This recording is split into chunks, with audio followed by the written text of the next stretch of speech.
Today, I'll share communication techniques that will help you to socialize with friends, teachers, your fellow colleagues, or anybody in social situations.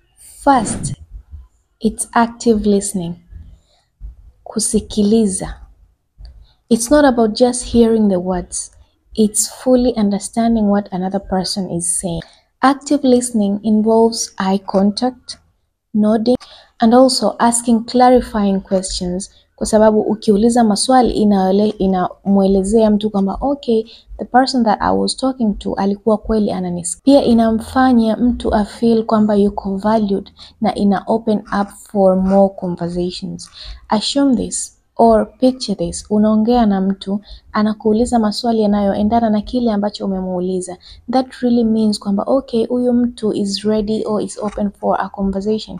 Na yeye pia atakuwa open to more words or small talk that you guys are engaging to, kwa sababu anaona okay, you are interested with what he or she is saying. But rather kama mtu anakuongelesha, anakuambia kitu fulani ama anakuhadithia kitu fulani, then unauliza maswali ambayo hata hayahusiani na kile anachoongea, that actually means kwamba okay, you're not interested na kile ambacho anaongea. So it's either abadilishe topic au aondoke, aone kwamba okay, maybe you're not interested today to talk with what I was talking about. Ya pili ni clear and concise speaking.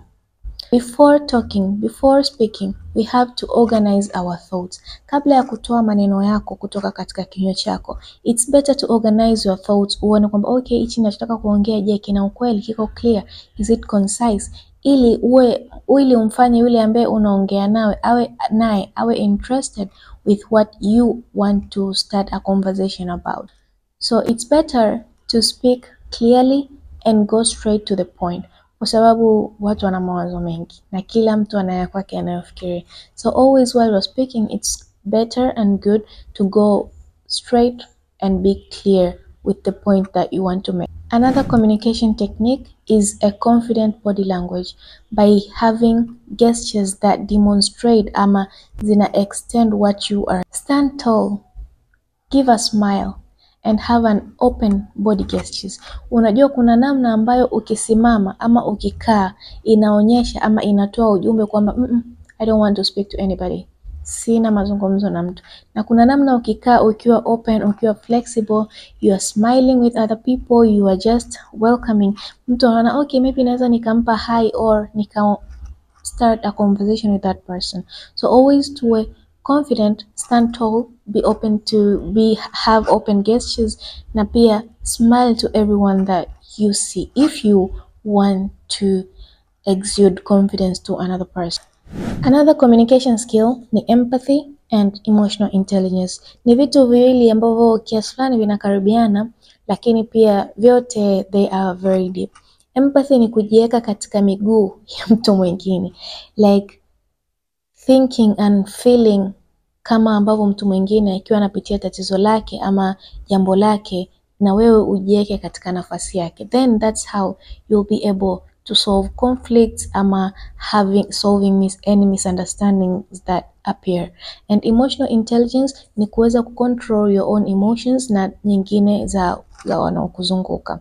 Having these two techniques or these two skills zitakuwezesha wewe kuweza kuishi na watu vizuri in any social setting, kwa sababu kama ukiweza kumuelewa mtu yupo katika nafasi gani, okay, maybe yule mtu anapitia jambo fulani ndio maana kaniongelesha vile, maybe yule mtu anapitia kitu fulani ndio maana ka act that way, it will be easy for you guys just being okay with anything ama kutoanzisha any arguments, kwa sababu unakuwa umemuelewa kwamba okay, the point that anapitia kitu fulani, maybe that's what made him or her act that. Another skill or technique is assertiveness.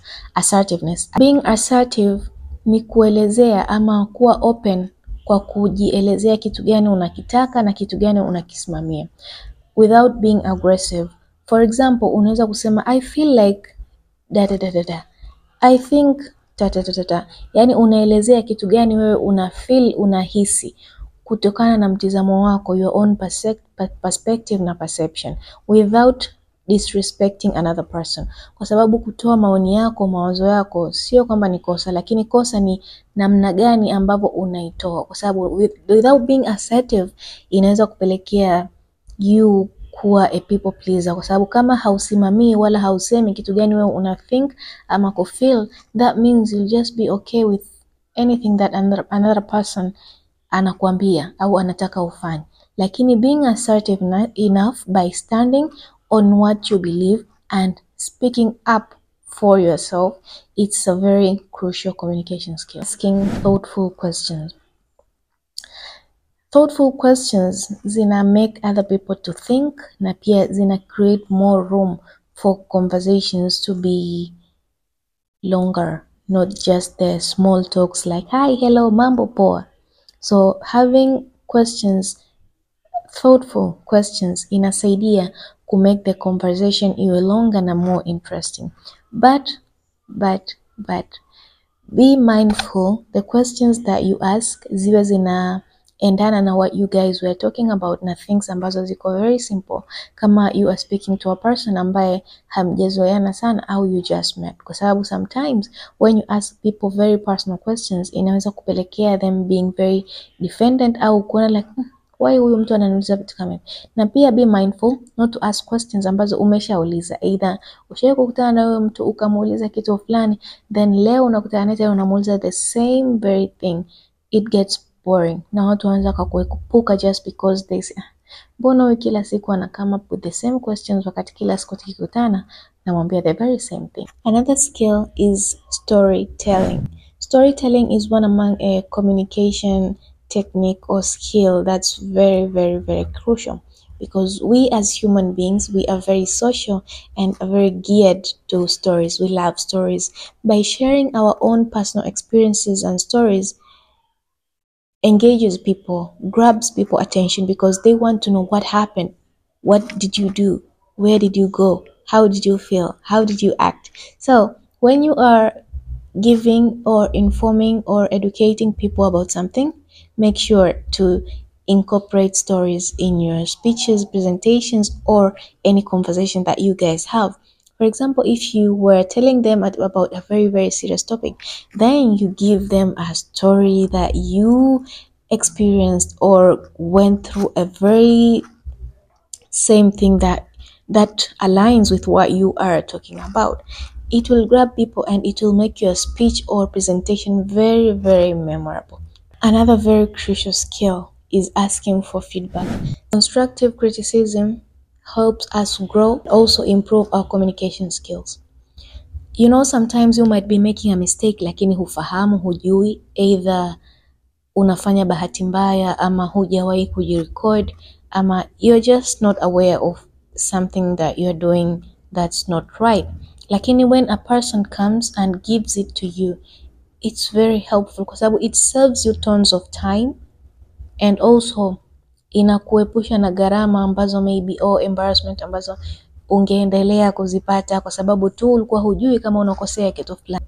If either you usually give speeches or presentation, it's a good thing to ask your friends ama wale ambao umewapresentia, or if you have a mentor, it's very nice kuwauliza for a feedback from how you presented. How did I do? How did I exude my body language? Everything. How did I on the stage? How did I speak? How did I use my vocabularies? Vitu kama hivyo, kwa sababu wewe hujioni, right? Wewe hujioni, lakini watu wengine ndio wanakuona. So it's very nice to get a perception of another person who was looking at you. And take the things that you feel you can work on them and become better. So there's no point of having an ego na kuhisi kwamba wewe huwezi kushauriwa, because ego isn't a good thing. Pride is not a good thing. We can all learn from everyone. So it's better to welcome and use the feedback that we get, as long as it will help us in one way or another. Another skill is digital communication etiquette.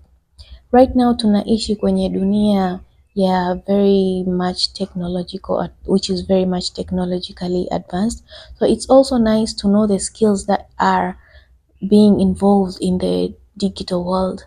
Kuna namna za kuwasiliana online. So even the language tunatumia while posting our contents our stories or anything in our social media platforms, we have to be sure and keen kwamba haiwezi ikaumiza mtu yoyote, haiwezi hurt anybody's feelings, haiwezi ikaleta uchonganishi baina ya watu upande zozote. So it's always crucial to learn how to speak better while we are using these social media platforms. Another communication technique is handling conflicts calmly. Siku zote kunapokuwa na pande mbili kukorofishana, it's something ambacho kina uwezekano mkubwa sana wa kutokea. Lakini as kuwa calm na kusikiliza pande mbili, their perspective and perception of the situation, inaweza kusaidia kuepusha misunderstanding or any conflict among two people or more than two people. So always, it's a very crucial skill to have, to handle conflict calmly.